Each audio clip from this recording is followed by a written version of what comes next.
सामने आई थी उसमें मैंने मेरी पहली प्राथमिकता के अंदर नशा के साथ साथ मृत्यु भोज को चुना। मतलब भादरिया से मैंने ये शुरुआत की थी इसकी मृत्यु भोज के संबंध में और प्लस लोडा पोस्ट के संबंध में कि क्या किया का हो, लड़ाई का हो, विवाद का हो, समझौते का हो, बगैर अफीम के तो कोई होता ही नहीं था कोई। अब ये एक्चुअल में कितना बड़ा ये चैलेंज था। राजस्थान में नशे के खिलाफ प्रत्येक क्षेत्र में लगातार जो लोग हैं, जो सामाजिक कार्यकर्ता है, जो युवा है, जो पॉलिटिशियन है, वो नशे के खिलाफ नशे को जो है रोकने के लिए आगे आ रहे हैं। हमारे साथ में किशन सिंह भाटी हैं, वो लगातार जैसलमेर के कई इलाकों में नशे पर रोक लगाने के लिए, नशे से मुक्त करवाने के लिए लोगों को जागरूक कर रहे हैं। इनका मकसद है कि इस इलाके से नशे को कैसे दूर भगाया जाए।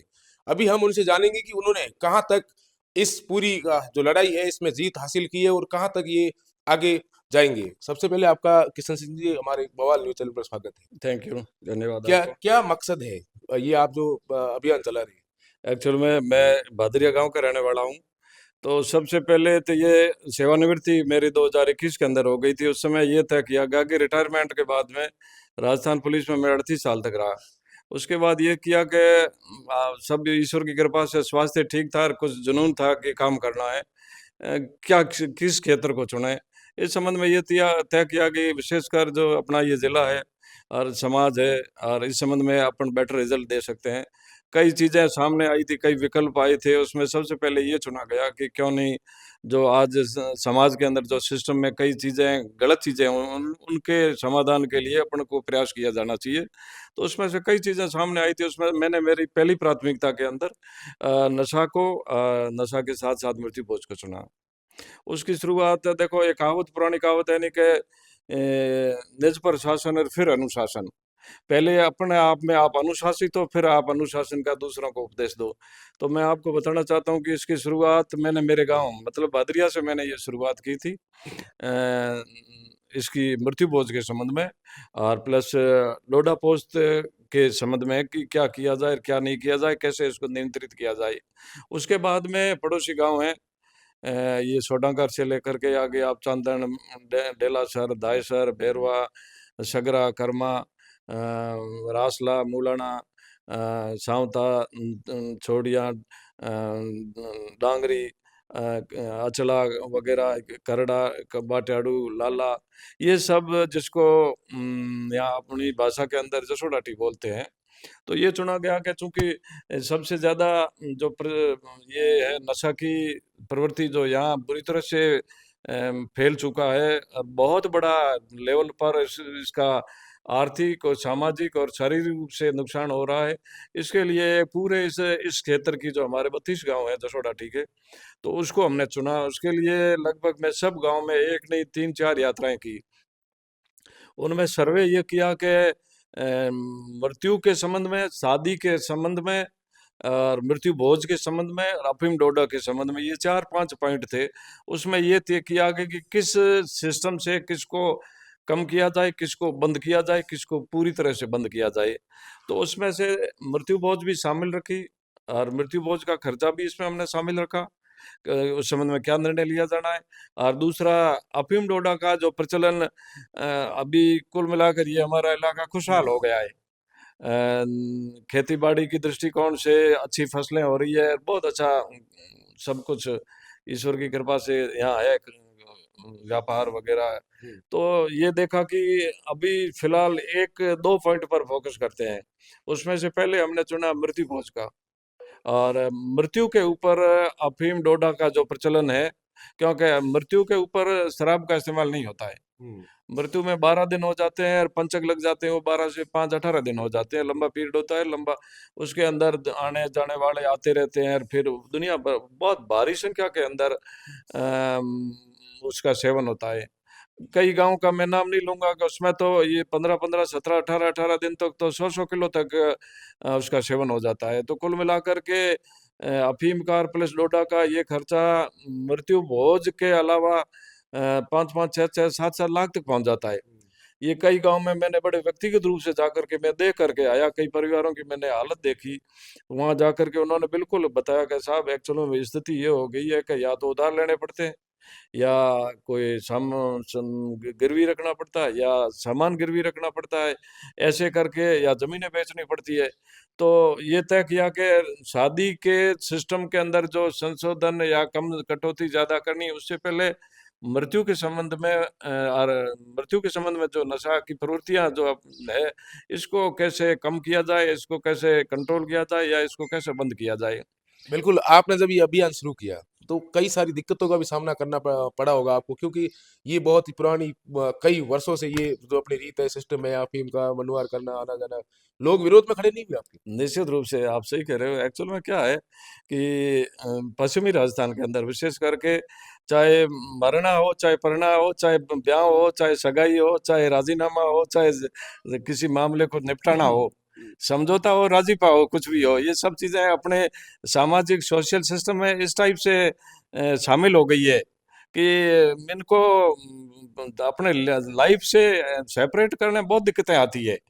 हर फंक्शन के हर छोटा मोटा, कोई शादी का हो, खुशी का हो, गम का हो, लड़ाई का हो, विवाद का हो, समझौते का हो, बगैर अफीम के तो कोई होता ही नहीं था कोई। अब ये एक्चुअल में कितना बड़ा ये चैलेंज था, हुँ। कितना बड़ा चैलेंज था, लेकिन ईश्वर की कृपा रही।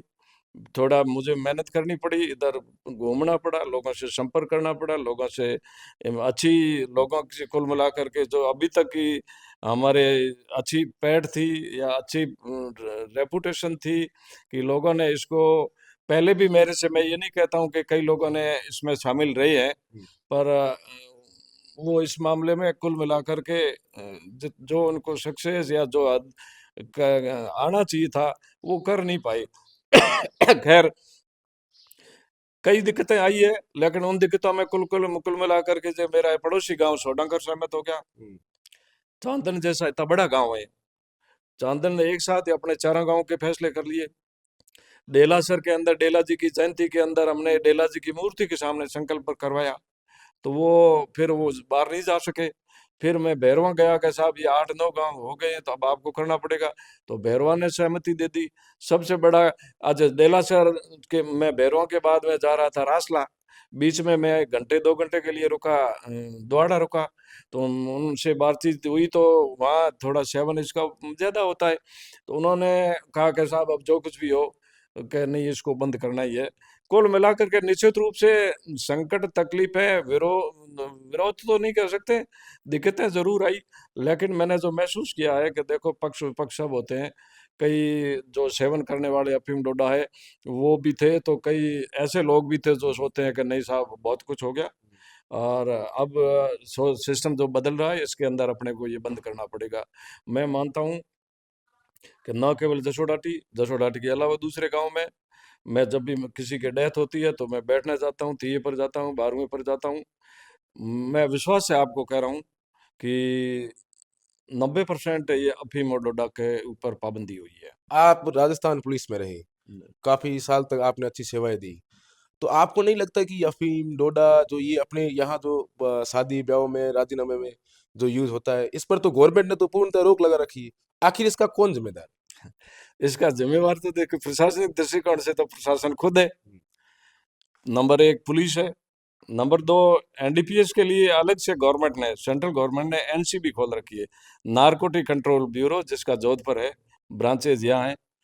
मैं निसंकोच आपको ये कहूंगा, सामाजिक न्याय अधिकारिता मंत्रालय है, जिनको कैंप लगाने चाहिए, जिनको छुड़वाना चाहिए, जिनको प्रचार करना चाहिए। मेरे इस पूरे अभियान में, प्रयोजन में, मेरे साथ में सरकार की तरफ से कोई साथ नहीं था। मैं अकेला, मेरी गाड़ी और मैं ड्राइवर, और बड़े लोगों का मैं आभार व्यक्त करता हूँ, धन्यवाद देता हूँ कि जहाँ जहाँ भी गए हमने सुनवाई का, इसका निर्णय का, फैसले का जो स्थान चुना, वो हमेशा देवी का मंदिर रखा।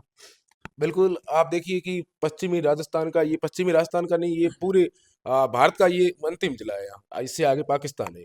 यहाँ 500 किलोमीटर के दायरे में कहीं डोडा अफ़ीम की खेती नहीं होती है। 1000 किलोमीटर 700-800 नीमच एमपी से ये डोडा अफ़ीम आता है। ये आपको भी पता है, मुझे पता है, सारे के सारे लोगों को, अधिकारियों को, पुलिस को। क्या करना चाहिए पुलिस को इसको लेकर? देखो, मैं निसंकोच होकर के कह रहा हूँ, एज ए पुलिस अधिकारी के रूप में सब मुझे अच्छी तरह से पता है कि ये बात सही है कि राजस्थान के अंदर तो 3 जिलों के अंदर जो मारवाड़ के जिले हैं वहाँ पैदा होता है। हम्म, चित्तौड़ समझ लो, कोटा समझ लो, प्रतापगढ़ समझ लो, 3 जिले ये। हम्म, और फिर आगे मंदसौर है, नीमच है, हम्म, जो यहाँ से जैसलमेर से कम से कम 900 1000 किलोमीटर पड़ते हैं। तो ये तो है नहीं कि साहब कोई हवाई जहाज से आ गया, कि हवाई मार्ग से आ गया, आता तो सड़क से ही है।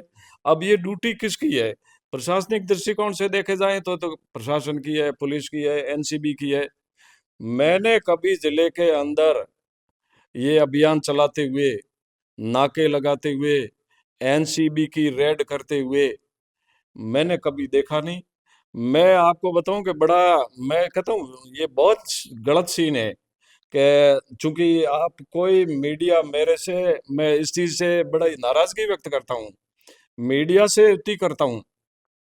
छोटी छोटी बातें हो जाती है, लिख देते हैं कि साहब फलाना एमएलए साहब ने ये किया, फलाना एमएलए साहब ने ये किया। उन्होंने कब किया पता है आपको? जब हमारा ये मिशन शुरू हो चुका था, उसके बाद में किया इन्होंने। मैं पिछले 6 महीने से घूम फिर रहा हूँ। इन्होंने, मैं ओपनली कह रहा हूँ कि ये प्रेरणा ही कहाँ से आई है? ये प्रेरणा यहाँ से गई है। प्रशासन ने इस संबंध में, नहीं तो मैं सहयोग के लिए गया, नहीं मैं कोई उनकी कृपा दे कि क्योंकि मेरे को साधन सुविधा दो उसके लिए गया, नहीं प्रशासन की तरफ से, पुलिस की तरफ से मुझे उम्मीद थी, नहीं मैंने मांग की है, नहीं। और प्रशासन के भरोसे ये होता भी नहीं। सही बात है। तो ये आपको कहाँ से प्रेरणा मिली? आपको कैसे ये दिमाग में आया कि मुझे इस तरीके का काम करना? हालाँकि आप तो राजस्थान पुलिस में थे और पुलिस में रहते हुए आदमी तो नशा लोगों को कई जगह हम देखे, हमने तो सिखाने का प्रयास करता है। आपने तो ये मतलब ये कहाँ से आई पूरी? देखो, व्यक्तिगत जीवन के अंदर तो मैं खुद नशा का सेवन नहीं करता हूँ, चूंकि नौकरी के अलावा भी ये एक एक मतलब ये एक शौक समझो, या मेरे जीवन का एक अपने एक भाग है, हिस्सा है, कि चूंकि सामाजिक जीवन से हम दोनों पति पत्नी जुड़े हुए हैं। इस पूरे जिले के अंदर मैं सोचता हूँ कि एक अधिकारी के रूप में, सरकारी कर्मचारी के रूप में, जितने मेरे पर्सनल कांटेक्ट है या जिन गांवों के बारे में संपर्क है, जानकारियां हैं, और किसी के पास है नहीं, तब मैंने ये सोचा क्यों नहीं इसका उपयोग किया जाए। आपने अभी तक कोई राजनीतिक पार्टी जॉइन नहीं की, क्या वजह रही? देखो, ये तो तो परिवार में एक एक कोई मेंबर कर रहा है, तो हम सोचते हैं हमारी मैडम कर रही है तो मैडम को करने दो। नहीं, लोग बातें करते हैं, हमने देखा भी है कई जगह परिवार को बढ़ावा मिलता है, किसी की कोई 3 साल की जब नौकरी बचती है तब वो वीआरएस लेकर आ जाता है, चुनाव लड़ता है। आपने पूरी नौकरी की, नौकरी करने के बाद में आप सामाजिक कार्यों में लग गए। आपकी पत्नी है जो पहले कांग्रेस में थी, चुनाव लड़ा। हालांकि ऐसा भी होता है कई जगह जिसके परिवार में एक राजनीति में होता है तो दूसरे को भी उतार देते हैं पीछे। आप अभी तक राजनीति में नहीं आए, क्या वजह रही? देखो, आप, मैं आपको, मेरा हो चाहे मेरे परिवार के और सदस्य हो, बेटी हो, बेटे हो, पुत्र वधु हो, जो भी हो, कि नहीं हमने कोई चुनाव लड़े है, और नहीं अभी लड़ने का कोई इरादा है। देखो, होना ये चाहिए कि जैसे मोदी जी का है, योगी जी का, देखो ये बहुत बहुत बड़े उदाहरण है ये। हम्म, उन्होंने कहा कि नहीं, मेरे परिवार से कोई राजनीति में नहीं आएगा। हम ये कहते हैं कि क्यों, कि दूसरे मेरे गांव से, मेरे ब्लॉक से, जिला परिषद से मेरे परिवार के सदस्य क्यों लड़े? क्यों कोई दूसरे सामर्थ्य नहीं है, काबिल नहीं है? उनको मौका क्यों नहीं देते? आप उसमें क्यों हस्तक्षेप करते हो? उनका हिस्सा आप क्यों ले रहे हो, बताओ? उनको करने दो, आरओ जी तो अपना वो तय करेंगे। कभी मतदाता भी बनो, जरूरी थोड़ा है कि रोजाना रोजाना आप कैंडिडेट कैंडिडेट बनो। तो ये तय किया कि चूंकि मेरी वाइफ जब भाग ले रही है, राजनीति में है, पब्लिकली हम घूम फिर रहे हैं, सब चीजें सब ठीक है, एक को करने दो यार। ये कोई बात थोड़ी, मैं इसके बिल्कुल पक्ष में नहीं हूँ, मैं किसी भी राजनीतिक दल का सदस्य भी नहीं हूँ। भविष्य में क्या इरादा है? ये है कि देखो, मैं तो आपको स्पष्ट कह दूं कि चुनाव मुझे लड़ना नहीं है, पर अब चूंकि मेरी वाइफ पॉलिटिक्स में है, और आप देखो, आप मेरे गांव आए हो, हम गांव में बैठे हैं। रिटायर्ड अफसर कहाँ जाते हैं? जयपुर जाते हैं, हम्म, जोधपुर रहते हैं। मैं कभी वहां नहीं रहता हूँ, मैं हमेशा पब्लिक के बीच में रहता हूँ। अभी थोड़े टाइम बाद आपके सामने सामने पोखर निकलूंगा, जहाँ वहाँ हड़ताल और बंद चल रहा है। हम्म। मेरा विचार है आगे क्या होना है, नहीं होना है, मेरा सोच है, हम दोनों का सोच है कि निश्चित रूप से हम अगला चुनाव लड़ेंगे। वर्षों पुरानी इस रीति रिवाज को भी रोकना बड़ा चैलेंज वाला काम होता है। ये नशे के साथ साथ जो मृत्यु भोज है उसको भी रोकने के लिए प्रयास कर रहे हैं, क्योंकि मृत्यु भोज भी यहाँ के लोगों के लिए, जब मृत्यु भोज होता है तो उसमें ये नशा शामिल जरूर होता है। और ये मृत्यु भोज को लेकर भी, रोकने को लेकर लगातार सक्रिय, क्या कहोगे किस प्रकार से आई हुई? ये तो बड़ा चैलेंज है। देखो, ये स्पष्ट है कि मृत्यु और मृत्यु के साथ में नशा और मृत्यु भोज, ये तीनों ही अपने आप में इंटरलिंक है। हम्म, जिसकी डेथ हुई गांव में, उसका खर्चा भी होगा, उसके नशा भी होगा, और उसके बाद भोजन बनेगा जिसको मृत्यु भोज का नाम दिया जाता है। कानूनी दृष्टिकोण के अलावा यदि बात करें तो देखो ये सब जगह बनता है। कान रोक गवर्नमेंट भले ही इसके कुछ ट्राई प्रयास किए नहीं किए, ये रोक नहीं रहा है। अब ये है कि इसमें ये देखा गया कि इस खर्चे को, उस खर्चे को नशे वाले को, और प्लस इस मृत्यु भोज में इस खर्चे को कैसे कम किया जाए। आपको मैं विश्वास से कह रहा हूँ कि इन सभी 50 51 52 गांव के अंदर मृत्यु भोज के संबंध में जो 5 5 मिठाइयाँ, जिसको 5 पकवान कहते थे गांव में, 5 मिठाइयाँ बनना, वो सब जगह बंद हो गई। बंद हो गई। आप इसका रिव्यू कर सकते हो, आप इसकी चेकिंग कर सकते हो। उसमें एक विकल्प हमने ये खुला रखा है अब भी, वो आगे देखते हैं कब बंद करना है, वो भी एक दिन बंद करेंगे समय पर। उसमें सिर्फ एक स्वीट को रखा है, एक मिठाई को रखा है, जो आपको अच्छी लगे। एक मिठाई बनाओ, आज 5 मिठाई आप नहीं बनाओगे। ये सभी जगह कई जगह डेथ हो गई। ये 100% ये सक्सेस चल रहा है। नंबर एक, जब कोई बैठने आता है बैठक में 12वें पर होता है, तब उसके साथ में अपनी एक सामाजिक यहाँ परंपराएं है ग्रामीण परिवेश के अंदर, कि उसके साथ में जो भी आता है उसके साथ में अपन भेंट है, या जिसको गोथलिया बोलते हैं लोकल लैंग्वेज के अंदर, वो साथ में मिठाई 1 1 किलो भेजते हैं। हम्म, तो वो जाकर के दुनिया भर की 2 कुंटल भारी संख्या में वो पैकेट चले जाते हैं, वो बहुत बड़ा और नुकसान होता है। तो दो चीजें हैं कि एक तो 4 मिठाइयाँ बंद हो गई, और एक साथ में जो ये पैकेट और गोथली थे ये भी बंद हो गए। ये इस चीज का आप एग्जामिन कर सकते हो। निश्चित रूप से मैं इस चीज से बड़ा संतुष्ट हूँ कि जो मुझे आनंद मेरा पुलिस लाइफ के अंदर आया नहीं आया था, लेकिन अब मुझे उससे भी ज्यादा अच्छा लगा कि बहुत। एक एक और अभी रीति रिवाज चल रहा है, अभी गत वर्षों से ही कुछ चल रहा है, जैसे विशेषकर राजपूत समाज में जब किसी लड़के की शादी होती है तब टेंट लगता है, शाम के टाइम बड़ी पार्टी होती है। किस तरीके से देखते हो ये, आपको क्या लगता है, सही है? मैं वापस रिपीट करूंगा कि अपने शुरुआत, हर काम की शुरुआत, हर नए काम की शुरुआत घर से की जाए। इसी 13 तारीख को मेरे सगे भतीजी की शादी थी। सौदागर से बारात आई थी, बाजोट लगे, टेबलें नहीं लगी, और कोई दारू का इस्तेमाल हमने नहीं करने दिया। ये और डिमांड है कि साहब डीजे बंद हो, जो समाज की डिमांड होते हैं। मैं आपकी तारीफ करूंगा कि मीडिया को ये हाईलाइट करे, लोगों के सामने ले जाए, क्या प्रचलन में हो रहा है, क्या सामाजिक बुराइयां हैं, मीडिया उसको हाईलाइट करे, और करनी चाहिए। ये रोजाना के रोजमर्रा के जो काम है, ये रोजमर्रा के काम नहीं, इस प्रकार के मामलों पर मीडिया को फोकस करना चाहिए। मैंने इसी 13 फरवरी को, कि नहीं तो हमने कोई गोल टेबल लगाई, और नहीं हमने कोई दारू का मनवार का कोई कार्यक्रम नहीं रखा। और अभी अब जो मेरे सामने जब आ रही है, आपको बताऊं, बिल्कुल हर जगह मैं जाता हूं तो निश्चित रूप से किशन सिंह को क्या देखा जाता है, नशा मुक्त आदमी। नशा मुक्त आदमी देखा जाता है। अब मैं कल वहाँ रंधा गया, जो यहाँ से बहुत दूर है, वहाँ एक बार पहले मैं मीटिंग करा कर गया। उन्होंने कहा कि साहब ये चीजें तो लगभग ठीक चलनी शुरू हो गई, मृत्यु भोज पर खाने भी ठीक चल रहा है, और नशा मुक्ति का भी ठीक ठाक चल रहा है। यार ये टेबलें, ये दारू ये बंद करो यार। एक्चुअल में लोग, क्या है सारा, क्या वो होता है अभी, दारू रात को टेबल लगाने से भली चीज थोड़ी है, आप नहीं कहते लोगों को? निश्चित रूप से देखो, टेबल लगाने से क्या वेस्टेज होता है, हम्म, अन्न का वेस्टेज होता है। आदमी जितना खाता नहीं, उससे उससे उससे आधा तो वो खराब। वेस्टेज में खराब कर लेता है। इस कारण अब आप देखो, अपने ग्रामीण परिवेश के आदमी के पहले अपने कौन सी टेबलें थी, नीचे बाजोट से होता था। तो वो कह रहा कि पुराना पैटर्न ले आओ यार, वेस्टेज नहीं हो, अपने जान पहचान वाले लोग बैठे हैं। तो मेरा तो यही प्रयास है, हम कोशिश यही करते हैं, मीटिंगें होती रहती है, ये सोशल मीडिया भी है। और मैं आपको एक बहुत जोरदार चीज सुनाऊं, इसका निश्चित रूप से असर होता है। हमने हमारे इस इलाके के अंदर 5 संकल्प पत्र भरवाए हैं। वो उन्होंने कहा है कि हम शादी के अंदर नहीं तो टेबलें लगाएंगे, और नहीं हम दारू का महफिल का कोई प्रयोग होने देंगे। मेरे आपको मैं इनविटेशन कार्ड बता सकता हूँ। 5 तारीख को खारा टावरियाला में एक अमान सिंह लड़के ने मेरे कहने से, उसने कहा कि मेरी बहन की शादी है। ऐसे आपको सैकड़ों उदाहरण मैं बता सकता हूँ। हम्म, उसने इनविटेशन कार्ड के अंदर लिख दिया कि नशा मुक्त विवाह।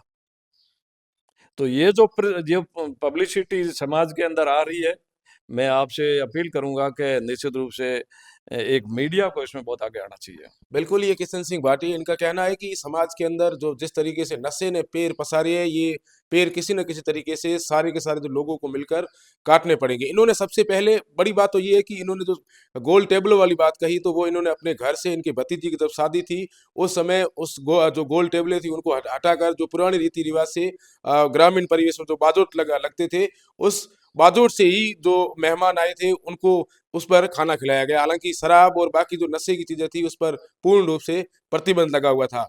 हालाँकि ये पूरे इलाके के अंदर कोशिश कर रहे हैं, इन्होंने तकरीबन 50 से ऊपर जो गाँव हैं, वो कवर किए। वहाँ ये लगातार उसके ऊपर मॉनिटरिंग भी कर रहे हैं, क्योंकि इन्होंने अंतिम बात में ये भी कही, जब ये इससे पहले जब रंदा गए, इन्होंने रंदा गाँव में मीटिंग थी की, और उसके बाद में अभी जब वापस गए, तो वहाँ के लोगों ने ये कहा कि जो आपने पहल की है, ये पहल यहाँ के लोगों के लिए अच्छे तरीके से सेव हो रही है और लोग नशा मुक्त भी हो रहे हैं। हालाँकि मृत्यु भोज पर इन्होंने बड़ी बात कही कि जो मृत्यु भोज में जो सिस्टम होता है, वो भी बंद होना चाहिए, और ये प्रयास कर रहे हैं कि आगामी दिनों में सब मिलकर इस नशे के खिलाफ बड़ा अभियान चलाएँगे। तो आप बवाल के साथ हमेशा जुड़े रहें, हम आपको ऐसे लोगों से ही मुलाकात करवाएँगे जो समाज में और इस इलाके के लिए कुछ अच्छे काम करते हो। बहादुर सिंह राजपुरोहित, द बवाल, जैसलमेर।